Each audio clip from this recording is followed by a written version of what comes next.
Nako, may group work na naman tayo. Sana naman mag-participate lahat ng mga kagrupo natin, lalo na malapit na yung deadline ng submission. Madalas ito ay problema ng mga estudyante kapag sila ay binibigyan ng group activity ng kanilang mga professors, lalo na pagdating sa kanilang mga major requirements.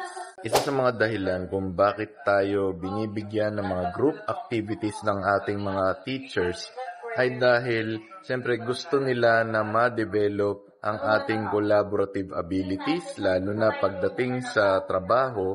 Siyempre, kailangan maging collaborative tayo sa ating mga magiging ka-department. Pero marami estudyante ang nagkakaroon ng problema sa kanilang mga kagrupo kapag nagkakaroon ng mga distribution ng trabaho. Noong face-to-face classes pa lang, siyempre meron tayong mga makaka-encounter na kagrupo na kahit assignan mo, minsan may mga a-absent kapag may mga meeting or meetups, tapos hindi naman gagawin yung kanilang mga requirements. Tapos magugulat na lang tayo pagdating sa social media, iba yung ginagawa, nag-e-enjoy habang kayo gumagawa ng kaninyong mga assignments. Mga iba naman, cooperative, pero mas pipiliin nila na magbayad na lang kung may kinakailangan na gastos, halimbawa printing, no? So okay lang din naman yun. At least meron silang contribution. Nung nagkaroon naman ng pandemic, siyempre ang mga group work ay online.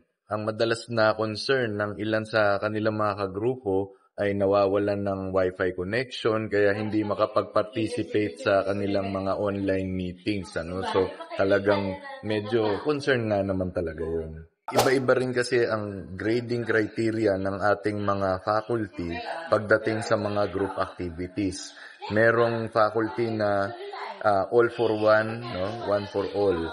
O kaya merong iba naman talaga tinitignan ang contributions ng bawat member ng grupo. Kaya minsan, sa mga estudyante, hindi natin maiwasan na sumama ang loob na kapag yung grade natin ay kapareha ng grade ng ating mga kagrupo na halos hindi nag-participate o kaya nag-contribute na sa activity. Ang hirap na naman. Mahirap pa nito kapag yung kaklase mo ay irregular, yung hindi talaga kasama sa block, tapos gusto niyang sumama pero minsan kasi itong iba parang ayaw nilang isama o kaya kung hindi sila komportable, so ang dami ng mga dahilan nito, 'di ba? Kaya ang tendency nito, madalas may mga estudyante na biglang magre-request o magme-message sa kanilang mga professor na baka pwede mag-individual na lang po, sir, ma'am, kasi ayaw akong pansinin ng mga kagrupo ko, no? Or ano pang ibang dahilan na nakakalungkot nga naman talaga.